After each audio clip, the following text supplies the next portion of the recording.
Hello friends, welcome to विज्ञान तक। Friends का यह कक्षा 12th के बायोलॉजी का क्लास चल रहा है और मैं आज 12th का चैप्टर नंबर 4 यानी जनन स्वास्थ्य का प्रश्न उत्तर कराने वाला हूं। मैंने इस चैप्टर का प्रश्न उत्तर का पार्ट 1 बना दिया था, जिसमें मैंने अभी तक क्वेश्चन नंबर 1 से लेकर क्वेश्चन नंबर 5 तक को कवर किया था। इस वीडियो में क्वेश्चन नंबर 6 से लेकर और जितने क्वेश्चन है उस सभी को आपको बताऊंगा सॉल्व करके, और आप बने रहिए वीडियो के साथ अगर क्वेश्चन आंसर का तैयारी करना चाहते हैं तो। ठीक है, तो चलिए शुरू करते हैं। प्रश्न है 6, गर्भ निरोधकों का उपयोग न्यायोचित है, कारण बताएं। बताना है कि क्या गर्भ निरोधकों का जो उपयोग होता है वह न्यायोचित है, मतलब सही है। अगर है तो हाँ, उसका कारण बताएं, क्यों है। गर्भ निरोधक शरीर की किसी प्राकृतिक प्रक्रिया पर रोक लगाकर अपना कार्य करते हैं, जिससे उनके शरीर पर कुछ प्रत्यक्ष परोक्ष परिणाम होते हैं। उनका प्रयोग प्राकृतिक गर्भधान व सगर्भता के विरुद्ध किया जाता है। देखिए, जब हम गर्भ निरोधकों का उपयोग करते हैं ना, तो जो प्राकृतिक प्रक्रिया है, जो नेचुरल प्रोसेस है, उसमें वह कुछ परिवर्तन लाता है। कभी सीधे लाता है, मतलब प्रत्यक्ष रूप से या परोक्ष रूप से, कभी सीधे सीधे या कभी लॉन्ग टर्म में वो कुछ परिवर्तन लाता है शरीर में। और ये क्या करते हैं हम लोग, जो प्राकृतिक तरीका है गर्भ धारण करने का या सगर्भता का, उसके विरुद्ध काम करता है। लेकिन कुछ व्यक्ति दो संतानों के बीच अंतर रखने अथवा गलती से हुई सगर्भता के बीच स्थिति से बचने हेतु गर्भ निरोधकों का उपयोग करते हैं। लेकिन बहुत से व्यक्ति हैं जो चाहते हैं कि दो बच्चों के बीच में गैप हो या फिर अनचाहे गर्भ हो, वो नहीं चाहते हैं कि कोई गर्भ रहे, बच्चा रहे। ऐसी स्थिति में गर्भ निरोधकों का उपयोग किया जाता है। ऐसी स्थिति में इनका प्रयोग आवश्यक हो जाता है। तो क्या है, जब दो बच्चों के बीच में गैप रखना चाहते हैं तब ये जरूरी हो जाता है कि गर्भ निरोधकों का उपयोग किया जाए। अतः गर्भ निरोधकों का उपयोग एक अनावश्यक आवश्यकता है, कहा जा सकता है। ठीक है, क्या है, जो गर्भ निरोधकों का उपयोग है वह अनावश्यक आवश्यकता है। मतलब ऐसे तो अनावश्यक है, लेकिन आवश्यकता है।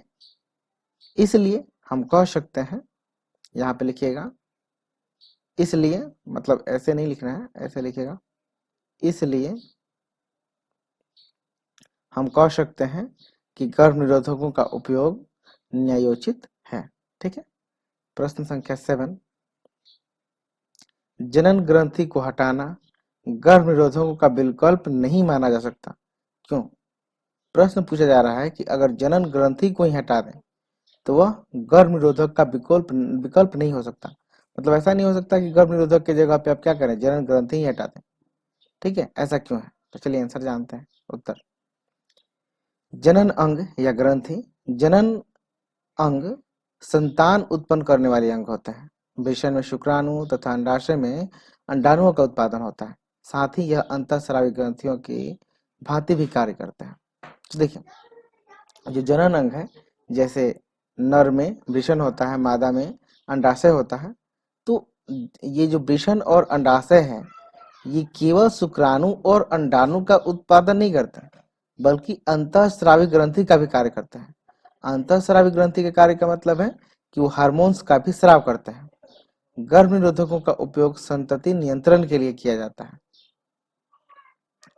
संतति नियंत्रण के लिए जनन अंगों को हटाना गर्भ निरोधकों का विकल्प नहीं माना जा सकता, क्योंकि जनन अंगों से स्रावित लिंग हार्मोन्स शारीरिक विकास के लिए महत्वपूर्ण योगदान देते हैं।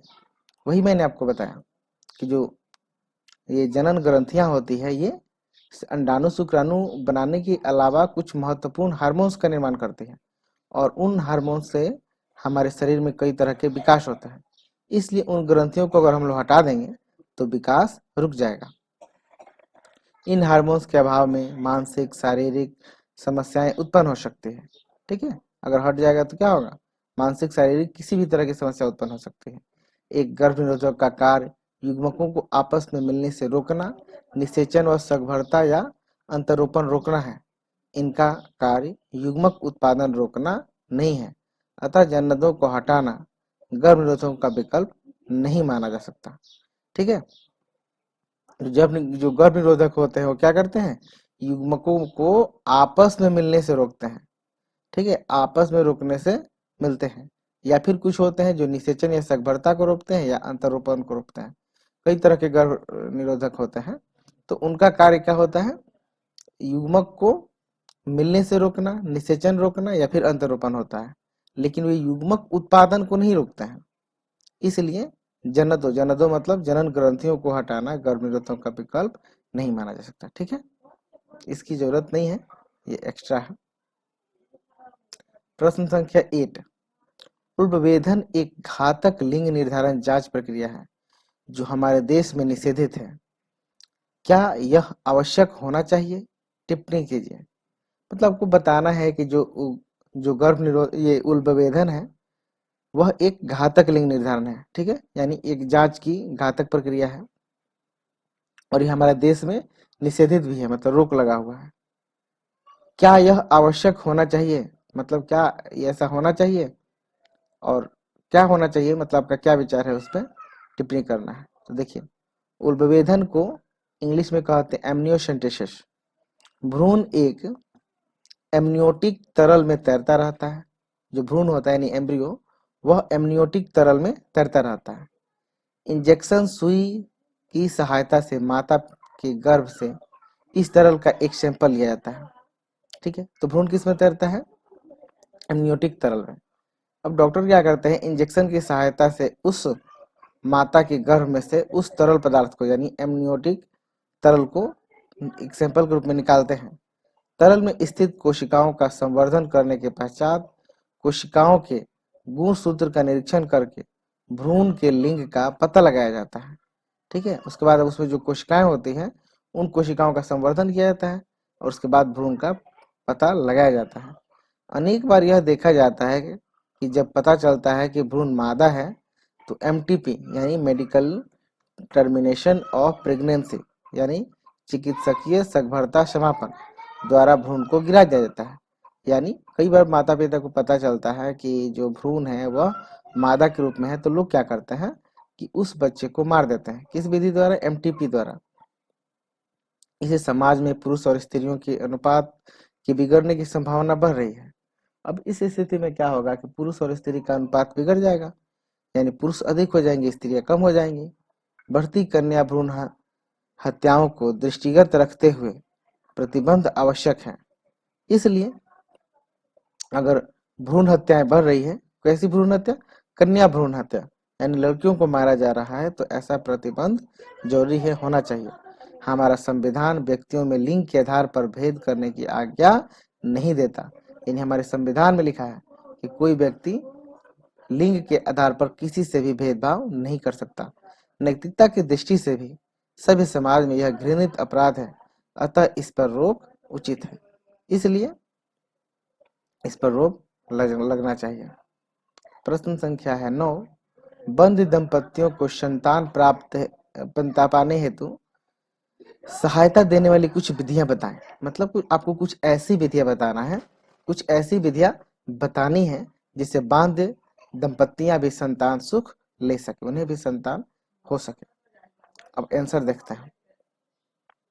भारतवर्ष सहित विश्व के अनेक दंपति बांध हैं, यानी केवल भारत ही नहीं है, विश्व के अन्य इलाकों में भी बहुत सारे लोग बांध हैं, अर्थात वे संतान उत्पन्न करने में असमर्थ होते हैं। यह शारीरिक, जन्मजात, रोगजन्य, औषधिक, प्रतिरक्षात्मक या मनोवैज्ञानिक कारणों से हो सकता है। यह पुरुष या स्त्री में पाए जाने वाले दोष के कारण हो सकता है। तो बहुत सारे लोग बांधे हैं और बांधे होने के कारण कोई कई सारा हो सकता है, जैसे शारीरिक कोई कमजोरी हो जाए या जन्मजात कोई समस्या है, कोई रोग बीमारी हो गई है इसके लिए, या कोई प्रतिरक्षात्मक है, कई बार मनोवैज्ञानिक भी होता है। तो कई कारणों से व्यक्ति को संतान सुख नहीं मिल पाता है और जरूरी नहीं है कि ये समस्या केवल स्त्री में ही हो, यह स्त्री और पुरुष दोनों में होता है। अनेक प्रकार की बाधाओं का उपचार केवल औषधियों से हो सकता है। अब अनेक प्रकार के ये बंध्यताएं हैं, इनका उपयोग औषधियों से हो जाता है। कभी कभी परामर्श व मनोवैज्ञानिक उपचार भी सहायक होते हैं। तो बहुत सारे जो बाध्यता है वो तो आप दवा से ठीक कर सकते हैं। कई बार जो मनोवैज्ञानिक समस्या रहती है तो आप परामर्श या मनोवैज्ञानिक डॉक्टर से मिल सकते हैं, वहां पे भी सहायता मिल जाती है।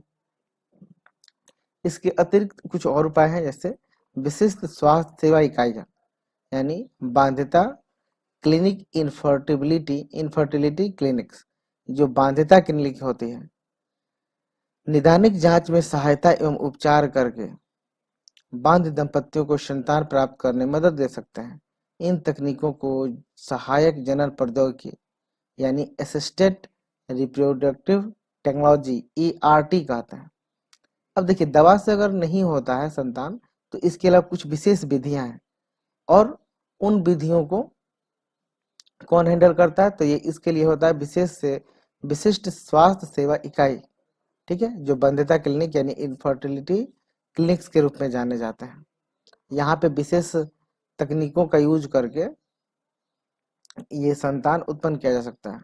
देखिए, शरीर के बाहर निषेचन अर्थात पात्र निषेचन, जिसे इन विट्रो फर्टिलाइजेशन कहते हैं, ठीक है, इन विट्रो फर्टिलाइजेशन यानी IVF, ठीक है। तो शरीर के बाहर निषेचन, और इसी का नाम क्या है, पात्र निषेचन, और इंग्लिश में कहेंगे इन विट्रो फर्टिलाइजेशन या शॉर्ट में IVF के पश्चात भ्रूण हस्तांतरण का एक उपयुक्त उपाय हो सकता है। इस तकनीक को सामान्य रूप से टेस्ट ट्यूब बेबी तकनीक से जानते हैं। इसमें क्या किया जाता है, युग्मकों को यानी अंडाणु और शुक्राणु को शरीर से बाहर, पात्र यानी बाहर, ये बाह्य निषेचन है ना, यहाँ पे भी शरीर से बाहर इनको संलयित कराया जाता है, और उसके बाद मादा के शरीर में उसको प्लांट कर दिया जाता है। देखिए, प्रयोगशाला में पत्नी या दाता अंड को पति अथवा दाता शुक्राणु से निषेचित कराया जाता है। इसके पश्चात युग्मनज या 8 कोशिकीय भ्रूण को फोलिपियन नलिका में स्थानांतरित किया जाता है, ठीक है। पहले बाहर निषेचित कर देंगे अंडाणु और शुक्राणु को, और फिर जब वो 8 कोशिकीय भ्रूण हो जाता है तो उसे फोलिपियन नलिका में स्थानांतरित किया जाता है। याद रखिएगा, जो ये टेस्ट ट्यूब बेबी है, इसमें 8 कोशिकीय भ्रूण को कहाँ स्थानांतरित करते हैं, फोलिपियन नलिका में।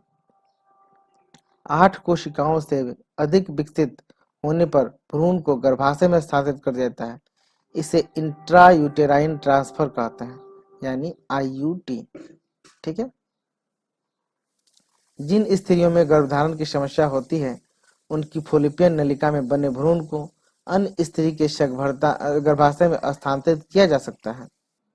देखिए, कई बार ऐसा होता है कि कोई स्त्री, उसमें अंडाणु का भी निर्माण होता है, संलयन भी हो जाता है, लेकिन उसके गर्भाशय में कोई प्रॉब्लम रहता है, जिसके कारण गर्भाशय में अंतरोपण नहीं हो पाता है।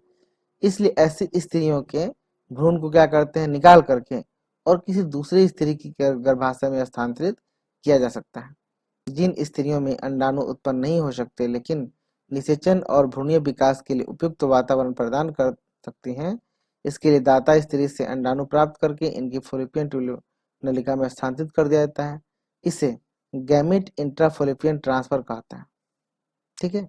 अगर कोई स्त्री ऐसी है जिसमें अंडाणु नहीं बन रहा है, लेकिन उसका गर्भाशय ठीक है, गर्भाशय में वो बच्चे को, मतलब जो भ्रूण है उसका पालन पोषण करने लायक है उसका गर्भाशय, तो इस स्थिति में क्या करते हैं कि जो दाता स्त्री होती है ना, जो डोनर स्थिति होती है, उसके अंडाणु को लेकर के और फोलिपियन ट्यूब में डाल देते हैं। उसके बाद उसका निषेचन हो जाता है और फिर गर्भ ठहर जाता है। एक और तकनीक है कृत्रिम वीर्य सेचन तकनीक, ठीक है। कृत्रिम वीर्य सेचन तकनीक का प्रयोग वहां किया जाता है जहां पुरुष के वीर्य में शुक्राणु की संख्या बहुत कम होती है, अथवा पुरुष वीर्य सेचित कर सकने में असमर्थ होता है, ठीक है। यानी कृत्रिम वीर्य सेचन कहाँ उपयोग करें, जब किसी व्यक्ति में, किसी पुरुष में शुक्राणु कम बन रहा है, बहुत कम संख्या में शुक्राणु बन रहा है। इस स्थिति में क्या करते हैं कि इस विधि का यूज करते हैं। इस तकनीक में दाता से शुक्राणु को प्राप्त करके कृत्रिम रूप से स्त्री की योनि या गर्भाशय में प्रविष्ट कर दिया जाता है। इसे अंतः गर्भाशयी वीर्य सेचन यानी इंट्रायूटेराइन इंसेमिनेशन कहते हैं, ठीक है। इस स्थिति में क्या करते हैं, डायरेक्ट शुक्राणुओं को मादा के योनि में या फिर डायरेक्ट गर्भाशय में छोड़ दिया जाता है। एक ऐसी अन्य तकनीक है ZIFT तथा ICSI। वर्तमान में उपयुक्त तकनीकी सुविधाएं अनेक शहरों में उपलब्ध हैं। ये बहुत महंगी तकनीक है। इन तकनीकों को अपनाने में सामाजिक, धार्मिक, भावनात्मक कारक महत्वपूर्ण भूमिका निभाते हैं। इसके अतिरिक्त मैं आपको बताना चाहूँगा यहाँ पे, इसके अतिरिक्त एक और उपाय है कि हमारे समाज में बहुत सारे ऐसे बच्चे हैं जो अनाथ हैं, उन्हें भी अपना करके संतान सुख प्राप्त किया जा सकता है और वो इन सभी तरीकों से अच्छा है, खर्चा भी नहीं है उसमें और किसी बच्चे की लाइफ सुधर सकती है। और ऐसा नहीं है कि आप उसको अगर गोद ले लेते हैं तो फिर वो मतलब आपको छोड़कर जा सकता है, उसके लिए प्रॉपर कागज बनाया जाता है, तो ऐसा आप कर सकता है। प्रश्न संख्या 10 है, किसी व्यक्ति को यौन संचारित रोगों के संपर्क में आने से बचने के लिए कौन से उपाय अपनाने चाहिए? अगर कोई व्यक्ति है वह यौन संचारित रोगों से बचना चाहता है तो कौन कौन सा उपाय कर सकता है? तो देखिए, यौन संबंधों के कारण संचारित रोग यौन संचारित रोग कहलाते हैं, यानी एसटीडी, इसको शॉर्ट में एसटीडी कहते हैं। इसे सामान्यतः एसटीडी यानी सेक्सुअल ट्रांसमिटेड डिजीज एसटीडी कहते हैं। इसे ही रतीज रोग या जनन मार्ग संक्रमण कहते हैं। निम्नलिखित युक्तियों को अपनाने से यौन संचारित रोगों के संक्रमण से बचा जा सकता है। अब देखिए कौन कौन सा तरीका है। किसी अनजान व्यक्ति या अनेक व्यक्तियों से यौन संबंध न रखें। कभी भी किसी एक व्यक्ति से संबंध रखें जिसे आप जानते हैं या फिर नहीं रखें। दूसरा है मैथुन के समय कंडोम का उपयोग करें। अगर कंडोम का यूज करते हैं तो आप यौन संचारित रोगों से बच सकते हैं। तीसरा है रोगों की आशंका होने पर तुरंत योग्य चिकित्सा से संपर्क करके पूरा इलाज कराएं। यानी अगर आपको संपर्क ऐसा लगता है कि कोई समस्या है तो आप डॉक्टर से मिले और अच्छे डॉक्टर से मिले और पूरा इलाज कराएं। निम्नलिखित वाक्य सही है या गलत, व्याख्या सहित बताएं। आपको बताना है कि ये सब जो वाक्य दिए हुए हैं ये सही है कि गलत है। तो देखिए पहला वाक्य है गर्भपात स्वतः भी हो सकता है, यह सही है कि गलत है? तो देखिए आंसर है पहला का सही। कुछ परिस्थितियों में कुछ कार्यकी कारणों से गर्भपात स्वतः भी हो सकता है। इसे स्वतः गर्भपात या मिसकैरेज कहते हैं। तकनीकी रूप से जीवन सक्षम या 28वें सप्ताह से पहले स्वतः होने वाला गर्भपात अकाल प्रसव कहलाता है। ठीक है। दूसरा है बाध्यता को जीवनक्षम संतति न पैदा कर पाने की अयोग्यता के रूप में परिभाषित किया जाता है। यह सदैव स्त्री की असमानताओं और दोषों के कारण होती है। देखिए आज तक समाजों में यह भ्रम है कि जो बाध्यता है यानी कोई अगर किसी दाम्पत्य को बाल बच्चे नहीं हो रहे हैं तो उसमें केवल जो स्त्री है उसका दोष है, लेकिन ऐसा नहीं है। ये मान्यता बिल्कुल ही गलत है। कई बार ऐसा पुरुष की कमी के कारण भी हो सकता है। तो ये देखिए यहाँ पे गलत है कि बाध्यता की परिभाषा सही है लेकिन कारण गलत है। बाध्यता स्त्री या पुरुष किसी भी जन्नती अक्षमताओं या दोषों के कारण हो सकती है। पुरुषों में शुक्राणुओं का न होना या कम होना, नपुंसकता आदि प्रमुख कारण है। ठीक है, तो ये हमेशा स्त्रियों के कारण नहीं होता है, पुरुष के कारण भी होता है। तीसरा है एक प्राकृतिक गर्भ निरोधक उपाय के रूप में शिशु को पूर्ण रूप से स्तन पाना सहायक होता है। यानी अगर एक प्राकृतिक गर्भ निरोधक उपाय करना है तो उसमें शिशु को पूर्ण रूप से स्तन पाना सहायक हो सकता है। तो ये भी सही है। ठीक है, सही।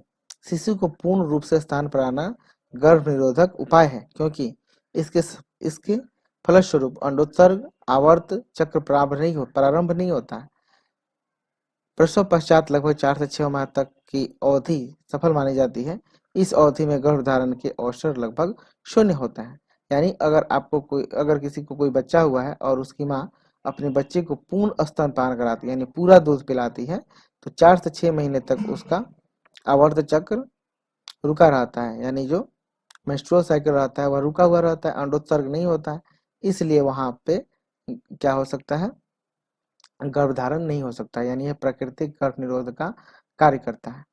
घ आंसर है लोग प्रश्न है लोगों के जनन स्वास्थ्य के सुधारने हेतु यौन संबंधित पहलुओं के बारे में जागरूकता पैदा करना एक प्रभावी उपाय है। तो हाँ, ये भी बिल्कुल सही है। जनन स्वास्थ्य में सुधार हेतु यौन संबंधित समस्याओं की जानकारी एक प्रभावी उपाय है। इससे जनन स्वास्थ्य समस्याओं में कमी आती है और ये समाप्त हो जाती है। यह लोगों को अनेक अंधविश्वासों से बचाती है, जनन अंगों की संरचना, ऋतुस्राव चक्र, गर्भ निरोधक, सगर्भता आदि की जानकारी देती है। ठीक है, तो ये तो बिल्कुल सही बात है कि लोग जानेंगे तभी तो किसी बीमारी से बचे रह पाएंगे। प्रश्न क्या है 12, निम्नलिखित कथनों को सही कीजिए। पहला है, गर्भ निरोधक के शल्य चिकित्सात्मक उपाय युग्मक बनने को रोकते हैं, तो ये गलत बात है। देखिए, गर्भ निरोधक में जो शल्य चिकित्सात्मक होते हैं वो युग्मक बनने से नहीं रोकते हैं। देखिए प्रश्न, शल्य चिकित्सक उपाय के फलस्वरूप युग्मक बनना नहीं रुकता, केवल परिवहन या स्थान युग्मक स्थानांतरण रोक दिया जाता है, इसके फलस्वरूप गर्भधारण नहीं होता। ठीक है, तो रुकते नहीं है, बनने नहीं रुकते बल्कि उनका परिवहन रुक जाता है। दूसरा, सभी प्रकार के यौन संचारित रोग पूरी तरह से उपचार योग्य है। तो देखिए ख, यकृत शोथ बी यानी हेपेटाइटिस बी है, जननी का हर्पिस है या एचआईवी संक्रमण एचआईवी है को छोड़कर अन्य संचारित यौन संचारित रोग पूर्ण रूप से उपचार योग्य है। तो जो 2-3 बीमारी होता है यानी यकृत शोथ बी, जिसे आप हेपेटाइटिस बी भी कहते हैं, और दूसरा है हर्पिस, और तीसरा है एचआईवी, इन तीनों को छोड़ करके शेष जितने भी बीमारियां हैं उनका पूर्ण उपचार हो सकता है। गो है, ग्रामीण महिलाओं के बीच गर्भ निरोधक के रूप में गोलियां यानी पिल्स बहुत अधिक लोकप्रिय है, तो ये तो गलत बात है। ये शहरी व ग्रामीण दोनों ही क्षेत्रों में लोकप्रिय है, लेकिन जागरूकता की कमी और अशिक्षा के कारण ग्रामीण क्षेत्रों में अपेक्षाकृत कम लोकप्रिय है। ठीक है, तो जो गोलियां हैं ना वो शहरों में ज्यादा लोकप्रिय है। अगला है घ, ईटी तकनीकों में भ्रूण को सदैव गर्भाशय में स्थानांतरित किया जाता है।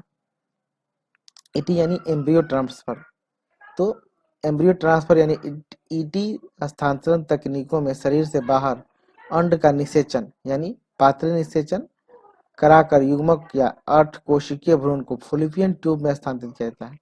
हमेशा गर्भाशय में नहीं, जब 8 कोशिकीय तक भ्रूण रहता है तो उसको फॉलोपियन ट्यूब में कहता है। इसे जाइगोट इंट्राफॉलोपियन ट्रांसफर यानी जिफ्ट कहते हैं। जब भ्रूण में ब्लास्टोमियर की संख्या 8 से अधिक हो जाती है तब भ्रूण को गर्भाशय में स्थानांतरित कर दिया जाता है। इसे इंट्रायूटेराइन ट्रांसफर यानी आईयूटी कहते हैं। ठीक है फ्रेंड्स, इसके ही साथ यह चैप्टर नंबर 4 का कंप्लीट क्वेश्चन आंसर समाप्त हो गया है। मैंने इसका ऑब्जेक्टिव भी बनाया है और ऑब्जेक्टिव का लिंक ऊपर यहाँ आई बटन पे मिल जाएगा। यह वीडियो आपको कैसा लगा है कमेंट करके जरूर बताइएगा। अच्छा लगा है तो लाइक कीजिएगा, अपने फ्रेंड्स के साथ शेयर कीजिएगा। कोई शिकायत या सुझाव हो उसे भी कमेंट बॉक्स में लिख सकते हैं। यह वीडियो देखने के लिए आपका बहुत बहुत धन्यवाद। बाय।